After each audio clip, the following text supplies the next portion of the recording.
No princípio era o Verbo, e o Verbo estava com Deus, e o Verbo era Deus. João capítulo 1 e o verso 1.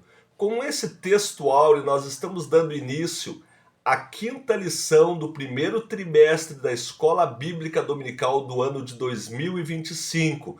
E você está no canal Crente que Frequenta EBD é Diferente, do presbítero Isaías Gonçalves.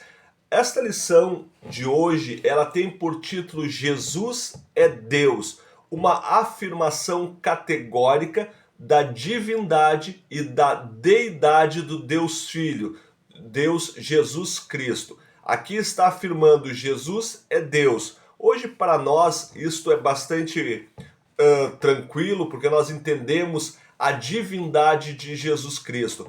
Mas, desde aquela época, já havia muitas heresias, e nós vamos falar um pouco sobre isso, que apontavam Jesus não como Deus. E nós vamos estudar isto nesta lição. A nossa verdade prática diz assim: a divindade de Jesus está muito clara e direta na Bíblia. Além de ser revelada no seu ministério terreno, na manifestação dos seus atributos e obras divinas. A nossa leitura bíblica em classe diz assim, está em 1 João capítulo 1, verso do 1 ao 3, na mesma carta de João, a primeira carta no capítulo 4, do verso 1 a 3, e a segunda carta no versículo 7, visto que a segunda carta só tem um capítulo. O que diz o texto, né? O que era desde o princípio, o que vimos com os nossos olhos, e o que temos contemplado, e as nossas mãos tocaram da palavra da vida. Porque a vida foi manifestada, e nós a vimos, e testificamos dela, e vos anunciamos a vida eterna que estava com o Pai, e não foi manifestada.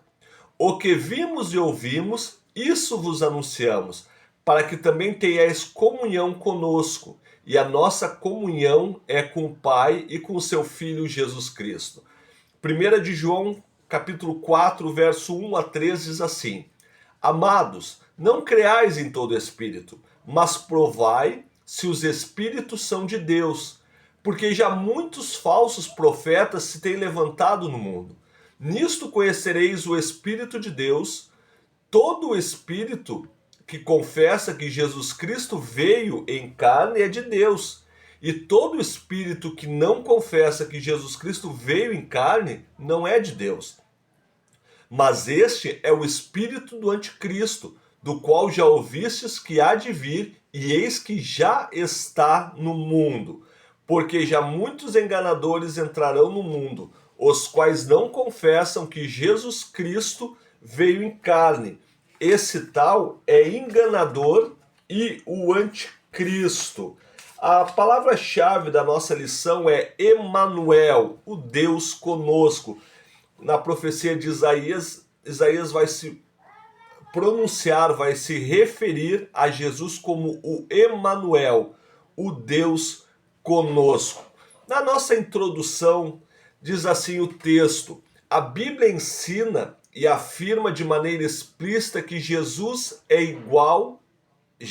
Deus igual ao Pai, portanto, da mesma essência e substância. Jesus não foi criado pelo Pai, ele é da mesma essência e substância que o Pai. O apóstolo João, como judeu monoteísta, instruído na sinagoga, não apresentou um novo Deus, mas colocou o Verbo dentro da divindade dos seus antepassados. Aqui o texto vai apontar João, além de judeu, ele era monoteísta como todos os judeus eram. Porque desde o cativeiro babilônico, os judeus nunca mais negociaram com a idolatria. O cativeiro babilônico foi algo muito traumatizante para a nação judaica. E eles sabiam que eles tinham ido para o cativeiro dentro da Babilônia, por quê? Pela questão da idolatria.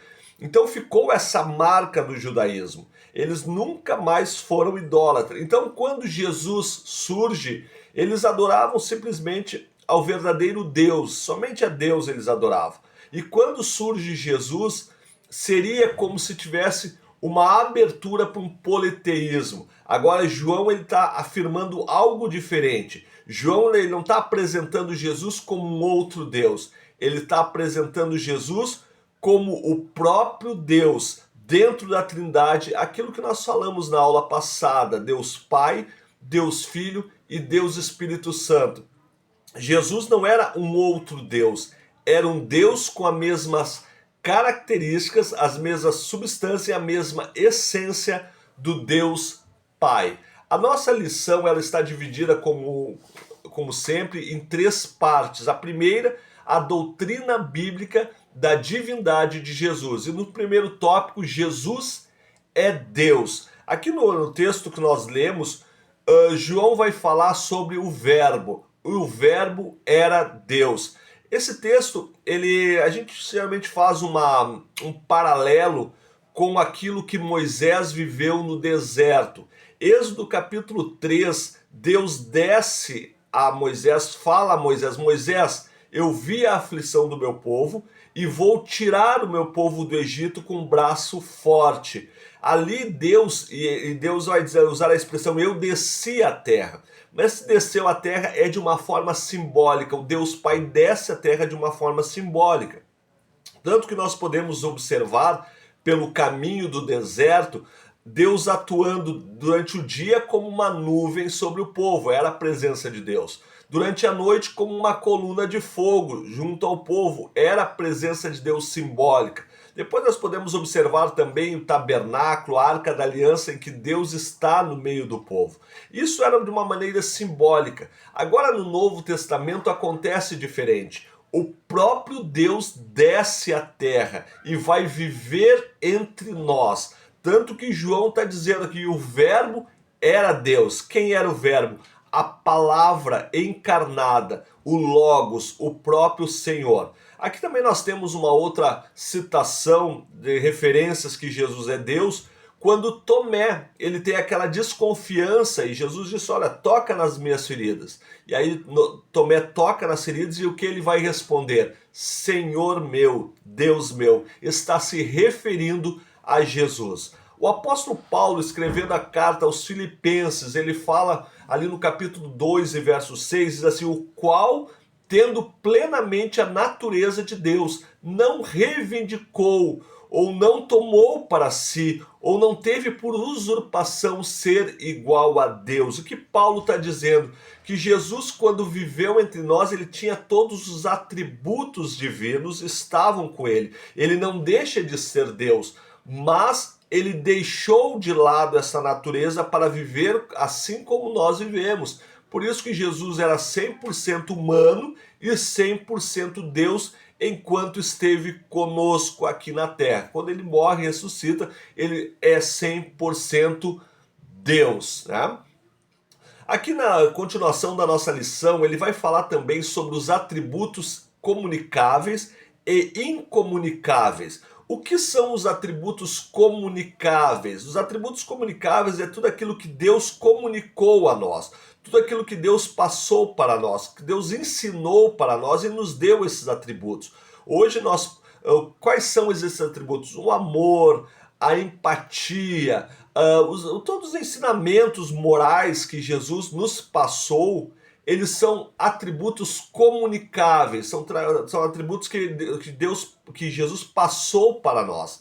Mas existe um grupo que são os atributos incomunicáveis, que são exclusivos do ser divino. Somente Deus tem esses atributos.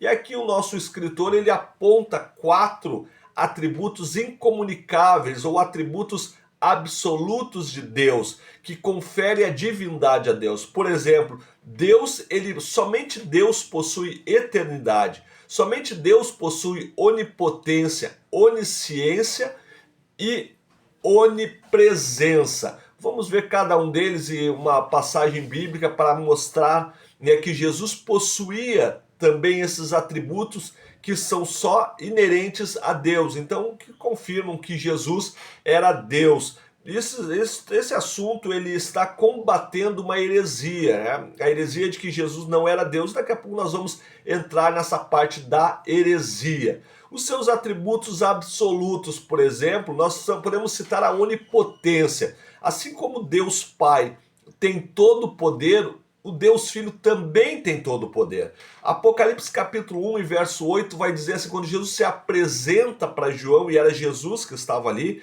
ele se apresenta para João e ele diz assim, João, fica tranquilo, eu sou o Alfa e o Ômega, ou no hebraico eu sou o Aleph e o Tav, o princípio e o fim. Diz o Senhor que é, que era e que há de vir, o Todo-Poderoso. Jesus se autodenomina o Todo-Poderoso, porque de fato ele o é. Também Jesus ele possui a onisciência, né? Aqui o texto de João, no Evangelho segundo João, capítulo 21 e verso 17 diz assim, e disse-lhe terceira vez, Simão, filho de Jonas, amas-me? Simão entristeceu-se por ter lhe dito terceira vez, ama-me? E disse-lhe, Senhor, tu sabes tudo. Olha a expressão de Simão, né? Simão era o nome judeu de Pedro, né? Pedro ele está afirmando, tudo tu sabes que eu te amo, tu sabes todas as coisas. E aí Jesus vai dizer para ele, apacenta as minhas ovelhas. Então Simão Pedro está afirmando que Jesus sabe todas as coisas e Pedro andava com Jesus, estava no cotidiano de Jesus. O terceiro atributo absoluto ou incomunicável de Jesus é a presença, a onipresença, o fato de estar em todos os lugares ao mesmo tempo.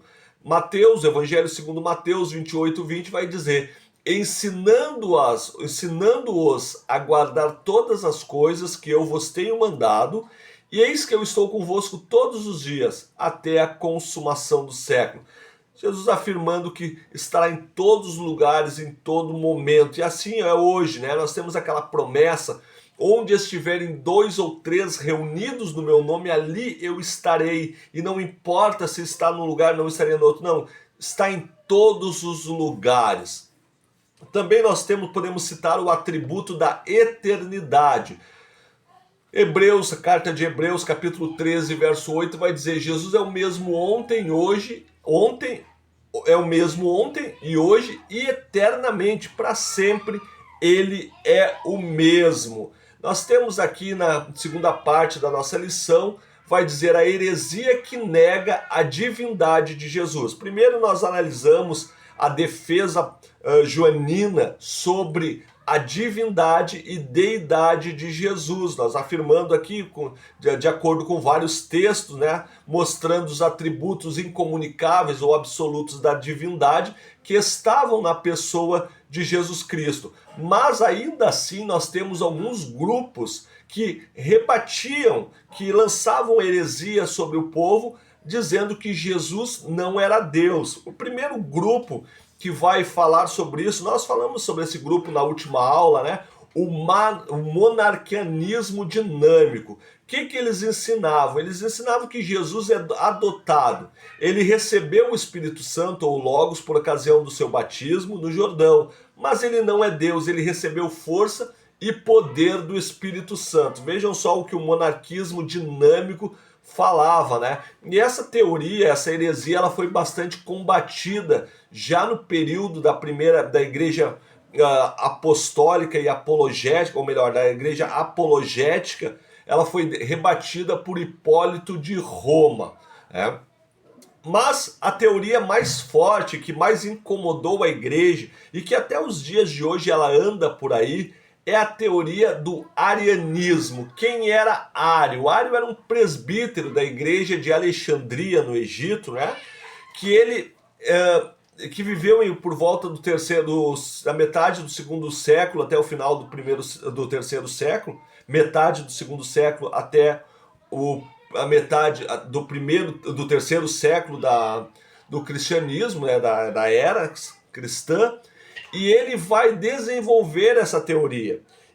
Vejam só que ele era um presbítero de uma das igrejas. O arianismo, ele é uma doutrina formulada por Ário, né, como nós falamos ali. Esse movimento que ele fundou em Alexandria, no Egito, onde ele era o presbítero da igreja, né, na primeira metade. Aqui diz o quarto século, mas um pouco antes do terceiro século, né? E ele dizia que o Senhor Jesus não era da mesma natureza do Pai. Era criatura, era criado do nada, uma classe divina de natureza inferior, nem divina nem humana, uma terceira classe entre a deidade e a humanidade. O que Ário dizia? Que Jesus não era nem Deus nem humano, né? Ele era um meio termo entre um semideus, digamos assim, se nós olharmos um pouco para a cultura grega, né, quando tinha ali os semideuses, né? E isso que Ário está dizendo, que Jesus ele não era nenhum nem outro. Quando nós podemos debater com o texto de Paulo, que deixando que ele era Deus, mas não teve usurpação ser igual a Deus. Ele era divino, mas aqui na Terra ele viveu como humano, 100% homem e 100% Deus. Ele não deixa os atributos divinos de lado para ver. Ele só não vai usar esses atributos aqui quando viveu como homem. Aqui ele foi 100% homem, embora tivesse esses atributos divinos também. Aqui nós temos uma foto do Ário, e dentro dessa foto nós temos uma frase que norteava essa heresia. Ele vai dizer que houve um tempo em que o verbo não existia, tentando combater aquilo que João falava, que o verbo estava com Deus na criação. Ário vai dizer que Jesus foi criado por Deus, né? Quando na verdade nós temos que Cristo ele é desde o início, é da mesma essência e substância do Pai. Então essa é uma heresia bastante grave, né? É uma heresia que ataca a divindade de Jesus. E se Ário tivesse razão, o cristianismo deixaria de existir, deixaria de ter sentido, porque o cristianismo ele está baseado em Cristo, naquilo que Cristo foi, naquilo que Cristo é para a igreja, na deidade de Cristo. Então, é para vermos como essa teoria ela é prejudicial, a teoria de Ário, né? Outro dia, agora me veio a lembrança, né? Algo que nós devemos pensar. Outro dia um aluno veio para mim e disse que ele era ariano. E aí eu fiquei meio assim, ele disse, não, eu sou ariano porque eu creio na graça. Eu disse, não, há uma diferença entre Ário e Armínio. Nós somos arminiano, né? Não somos arianos. Só para deixar esse registro, que os nomes são parecidos, mas são coisas diferentes. Tá? Implicações do arianismo na atualidade.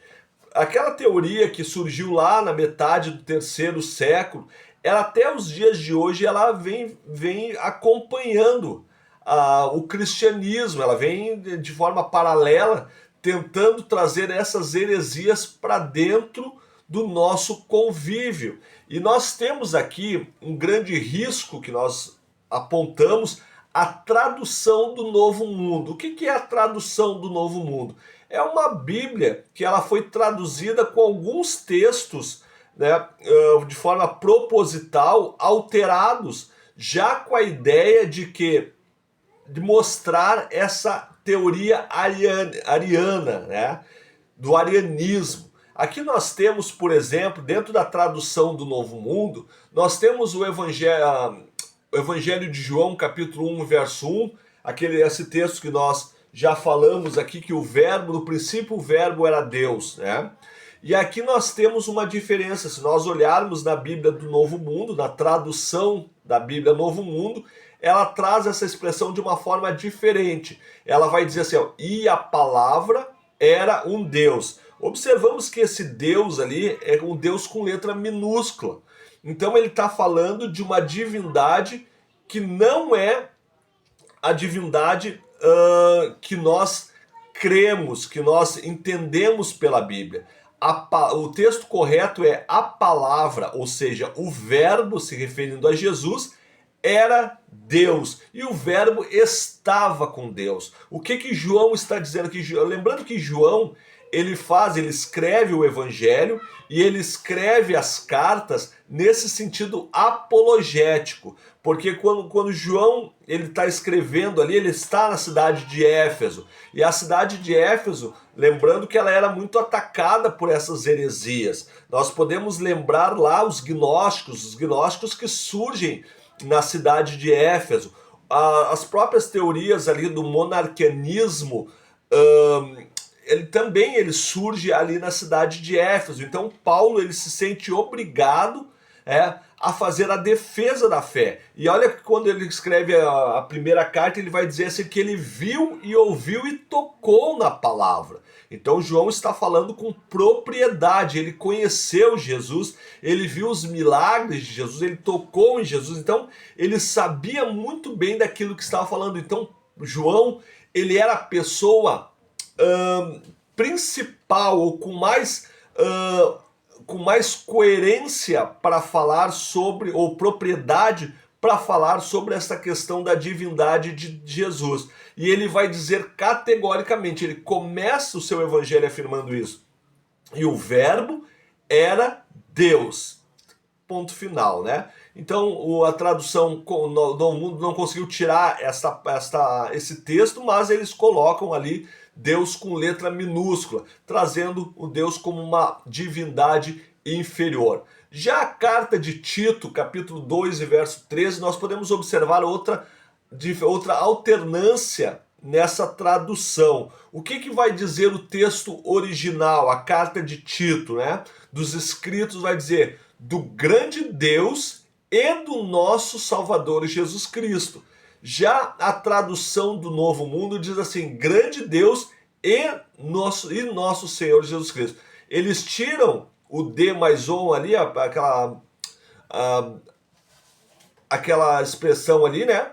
Do nosso, para transformar E. Então, o do a gente entende como o mesmo Deus, grande Deus e do nosso Senhor Jesus Cristo. Há um paralelo na expressão de Tito. Já na expressão traduzida pela tradução Novo Mundo, grande Deus e nosso Senhor. Ele traz uma diferença, são dois ali, né?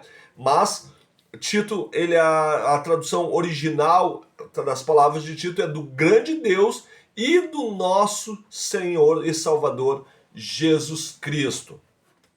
Hoje nós temos, além desse grupo, nós temos outros movimentos que apontam que Jesus não é Deus. Nós podemos até citar as Testemunhas de Jeová. Eles trazem também um ensinamento que Jesus não é Deus. Nós também podemos aqui os movimentos orientais, por exemplo, o movimento Hare Krishna, que nós vemos bastante pelas ruas, né? Claro que a intenção aqui não é pejorativa, mas é de apontar as heresias, né? E no movimento Hare Krishna, ele vai negar a divindade de Jesus. E nesse movimento ele não vai nem acreditar que ele seja o Salvador, pois vê o Senhor Jesus como um mero guia espiritual. Uma das inúmeras encarnações de Krishna. Essa é a teoria deste grupo dos Hare Krishna, né? Que eles afirmam que Jesus ele não era nem Salvador, também não que é um guia espiritual, né? E uma das inúmeras encarnações de Krishna. Nós temos outro grupo, por exemplo, o grupo dos muçulmanos, né? Os muçulmanos eles não acreditam na pessoa de Jesus Cristo, tanto que eles estão ficcionados no Alcorão, e o Alcorão ele traz muitos ensinamentos da Torá, e aqui vai dizer, o Jesus do Alcorão é um mero mensageiro, não é reconhecido como Deus, nem como Filho de Deus, nem como Salvador, nem morreu e nem ressuscitou. Ele não vai apontar Jesus, ele vai ter, como eu falei, ele tem uma tendência à Torá, mas não totalmente, né? O Alcorão ele traz alguns ensinamentos da Torá, dos ensinos de Moisés, mas ele vai focar também muito naquilo do profeta Maomé, e ele nem vai citar a pessoa de Jesus, né? Quando Jesus é o Salvador e ele morreu e ressuscitou por nós, é o Deus que se fez carne. E eu quero terminar essa lição de hoje lendo a conclusão, dizendo assim, diante do exposto, a conclusão bíblica é que somente Deus pode salvar, somente Ele é o Salvador. Se o Senhor Jesus não é Deus, logo não pode ser Salvador. Então, negar a divindade de Jesus é negar a salvação. Aqueles que negam que Jesus é o Salvador, colocam em xeque todo o plano de salvação no mundo, porque o plano da salvação ele foi arquitetado pelo Deus Pai, foi cumprido pelo Deus Filho Jesus Cristo, e ele é até hoje levado até a fase da consumação pelo Deus Espírito Santo, é quem está conosco até os dias de hoje. Então, se nós negarmos que Jesus é Deus, assim como outras teorias negam que o Espírito Santo é Deus, vai colocar em xeque este plano da salvação. Então, por isso que é muito preocupante que essas teses, essas heresias, elas continuem andando no meio de nós, e nós temos que ter muito cuidado. Por quê? Porque a teoria ariana de Ario, ela era bastante desenvolvida dentro da igreja apostólica e a igreja apologética através da música. Então nós temos que ter muito cuidado que eles colocavam algumas frases arianas dentro das músicas e a igreja cantava naturalmente. Então nós temos que ter um grande cuidado quanto a isso. Essa teoria de Ario, ela foi, a heresia de Ario ela foi andando junto com a igreja, discutindo-se esse assunto até o Concílio de Nicéia, né? O Concílio de Nicéia é quando todos os bispos se reuniram ali para decidir sobre esse assunto. Ario ele não pôde ir até o Concílio de Nicéia por ele ser um presbítero e ali só os bispos participavam, mas ele foi representado por um grupo de bispos.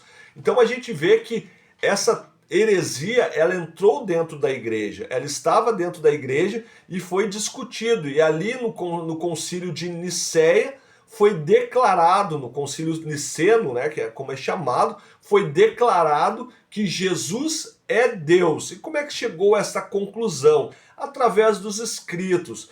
Os bispos se reuniram ali na cidade de Nicéia e foram estudar sobre o assunto, aí foram mexer nas cartas paulinas, nos escritos joaninos, nos próprios evangelhos e chegaram à conclusão de que Jesus é Deus, claro que inspirados pelo Espírito Santo. Então, com esta frase nós encerramos a nossa lição de hoje. Jesus é Deus, da mesma essência e da mesma substância do Deus Pai. Não há como questionar esta questão.